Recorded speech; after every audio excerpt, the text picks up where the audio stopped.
I'm risking adopting the transmutation term or idea from the alchemists, and in the view that Jung saw it as a way to as a process of individuation. So I'm risking to touch in this very rich material and concepts. Okay, from Ikigai to WEkigai, a path for impactful purpose. This is Ikigai, and I can see the purpose, the big purpose, essential purpose, as something that most of us never have a conscious approach. We can search our purpose and be a very worried because I don't know why why I came to this life. So the idea is to start with little purpose in life or actionable purpose, and as a way to build the bigger purpose, the essential purpose or life purpose or purpose of life. So the idea is to approach things as a way to testing things and discovering what we can do and what we love doing.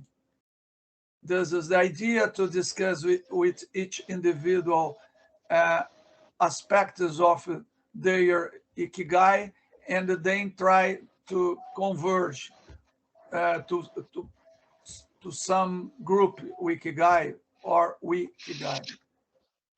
We can start looking outwards, or we can start looking inward. It's no difference to where to start. Okay, I like to look to the SDGs when I am talking with entrepreneurs when designing purpose-driven business or impact businesses. And there is another point to share what we love, what we think about the world, what we think we have passions, and try to discover some common passion or common goal. Then we can combine the inner goals, to find a common purpose, looking what the world needs, and building a track, a pathway. And we can apply other models, as Maki suggested, the model from Lala Desenheim, and other models that can help us to ask what can sustain the project, and what can sustain the purpose.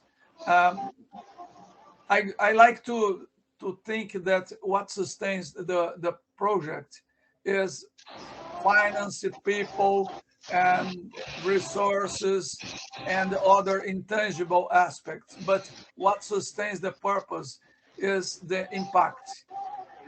So we have to define some impact metrics, look into the SDGs and other models, and try to think what can sustain the project, the purpose, and what we can learn and do. Okay, that's the model. There are a lot of work to be done yet. Yeah. So I propose some meditation, some work or the group dynamic is thinking about this points, and people can share their insights in each part or as a whole. Then I can introduce a zebra business. This, this, this is the one of the first articles, and this is our motto: zebras fix what unicorns break. So we have to be careful when talking about exponential. Uh, I would like to provoke people to think about exponential benefits, as exponential positive impacts, not only exponential uh, companies. Okay, here is the difference between unicorn and zebras. I think the principal one is that unicorn looks for exponential growth and zebras look for sustainable prosperity. There are many other differences. Zebras are striped, profitable, and improving the world, are purpose-driven, focus on the local, but with an eye on the global. A zebra can become an unicorn if the society wants, but not it's not forced to be. And it's in the 2.5 sector. We are discussing some zebras business models, and I am looking for some conversions between different terms: zebra business, purpose-driven, social impact business, and others. Impact is different from a result.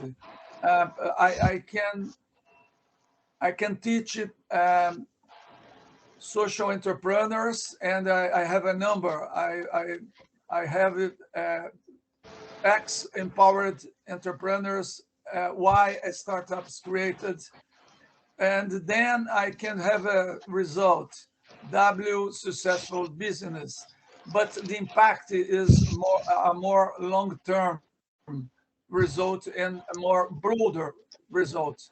And job is generated, M problems mitigated, X families with improved lives and neighborhoods improvements and so on. That's the point. So impact company is more than have more than social responsibility, because generating impact is its core business, not as some additional effect. Okay, and then I go in each part of this process. Some work about looking inward, and I like to think about this. Sometimes we discover what we love when we see what we don't love, what we don't want to see in the world, what make us suffer. Okay, then I use this for many years. I ask people to talk with their inner child and try to ask what you did when you were a child, what you did well, what people liked when you did, and then ask to that child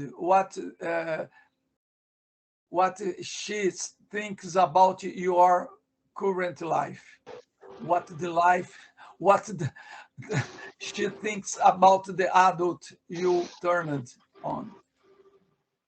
Okay, then starting work in inner development goals, I present it and ask people to find at least one point that they can improve in terms of the IDGs. I know Gerard have a very beautiful model with the radar, and I think we can integrate this. Then after looking inside oneself and inside the team, the group, and then we can look outward, what the world needs, then again the SDGs, and then looking, why do we look or we buy something? A need, I need to drink water. Desire, I don't need ice cream, but I like it. And opportunity, I never wanted a cell phone, but I bought one because it could help me to work better. So it opened an opportunity to do what I need or what I desire. I like to work with these three dimensions. And then some questions about what the world needs, but who in the world needs? Then we have to choose our personas. And this is the more traditional demographic view, and this is what I think it's more important, an empathic view. Here are some examples, people creating a business so that people can create their own shoes. Then a bit of archetypes, I like this very much. And then hands-on, what does the world need? Look outside and see what is going on in the world. Also opportunities and threats, but changes in general. And then looking forward, what impact do I want to make? And we can choose different lenses to model anything. A business model is a model. It's a way to simplify something that is complex and multidimensional. So I am using Hope Canvas. Here I work on the sailing, is to look at the sky and dream and fly. And the bottom is to make something structural. So here is the purpose, and here is the project, the business project, or a social project, or even a life project. The idea is that when we join many different hope models, we can have a hope society, a hope world, a hope planet, a hope ecosystem. And this is the model. I don't know if I have shown this before, but the sailing is, there is some sound, some open mic. This is 3 dimensions from Ikigai. What the world needs, what we love, and what we can do. The 4th dimension is just here below, what can sustain the purpose, the impact indicators. And in the here below is business model canvas, a bit twitched. I turned it to share the value proposition. I'm talking about beneficiaries and not only customers, and talking about shared gains, and not only financial gains, but also identitarian gains and reputation gains and other noise coming from somewhere. Gerard? Yes, there's a lot of noise coming on. And With me? Oh, I'm sure. yeah, thank you. Okay, but it's possible to understand anyway. And the idea is to have more intangible assets, intangible benefits, not only financial and economic benefits or returns. And the same applies to shared costs, not only money, but also what stakeholders and partners can give to the project. And I added two other things, opportunities and challenges, that I think it's useful when thinking about the stakeholders and partners, what opportunities and challenges they bring to the table. And the same in the right. What are the main needs and expected gains from our main personas or main beneficiaries? That's the Hope Canvas. And in the middle, I put these two blocks. Here we write the purpose, one purpose, because we can have many different actionable purposes, but then we choose one, but it's indeed broad and ambitious. And when I walk, the purpose walks too in the horizon. And then we can choose a project that can realize, implement this purpose. That is something attainable and focused. And this is my article, is a little article about Hope Canvas, and I am also to write a second version with some new ideas. And this is a working flow that I would like to use. There is no right order, but I like to start looking outside the world, what we love, a purpose, define a purpose, then what we can do, who in the world needs, define a project, balance opportunities, challenges, needs, and expected gains.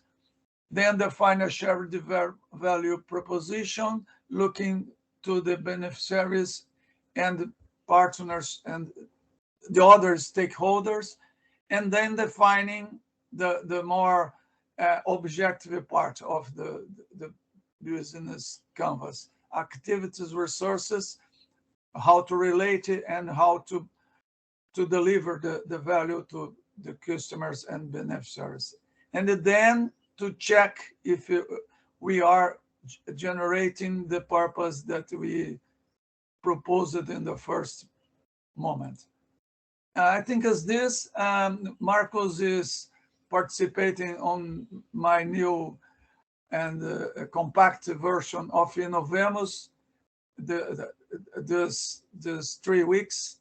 And this is just the idea. Look out the window, what the world is need, what's possible, create empathy. How do people live their words? It's not a mistake. I mean, they live in their words, in the places and their spaces, but live their internal words also.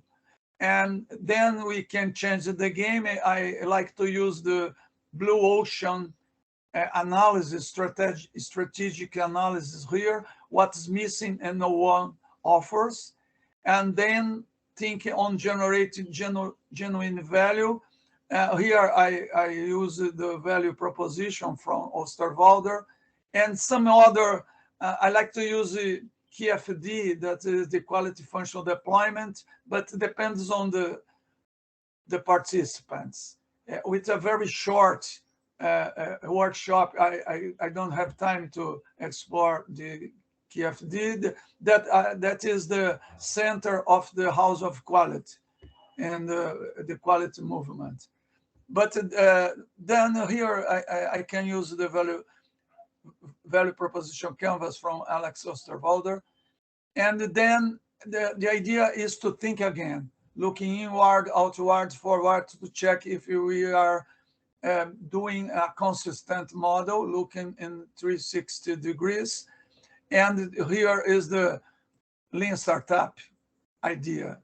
This is the lean startup. This flow is a lean startup or design thinking process. But we have to test soon to learn fast and to discover what our false hypotheses, our false premises. What do I think but doesn't happen? What do I think but people doesn't like? And start over. That is my 5 cents to our journey. Thank you. I will stop. No, that's good. So we have a good total overview, I think, now. That's that, Claudio. This is 5 cents of Bitcoin. Thank you. So, okay, regarding also, we have for this session about 15 minutes left. So to make use of it efficiently, are there any reflections on someone has listening to this, and then yes, I would like to receive some feedback. And then we can split it into sections later on, but maybe first having plain reflections. Yeah, I would like to listen to Rajiv, as this is maybe the first time he goes together with Claudio and goes a very, very fast, intense flight. He can talk 2 days about this. And I'm sure. And that's, yeah. so if you had I'm a not, student. ah, I'm a yes. student. I already took his sessions.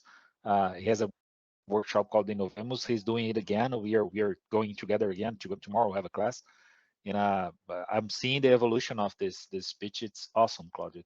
It's getting more and more amazed.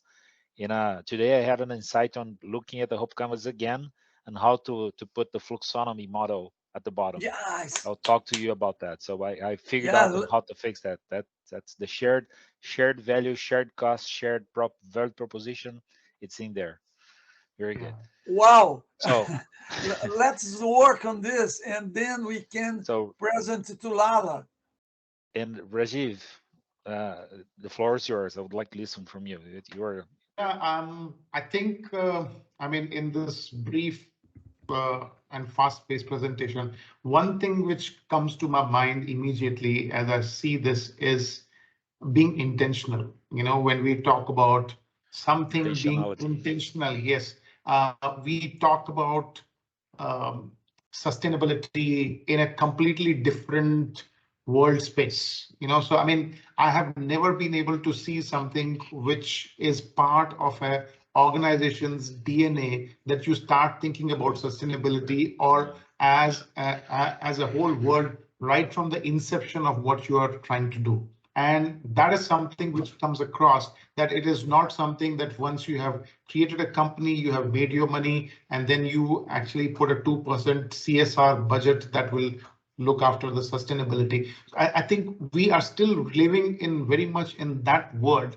It's only now that US is facing all these wrath of natural disasters, and that they are looking at putting a huge budget towards climate change and the others, that there is some movement in that area. But until last year, until very recently, there hasn't been much which I would say somebody has done towards it actively.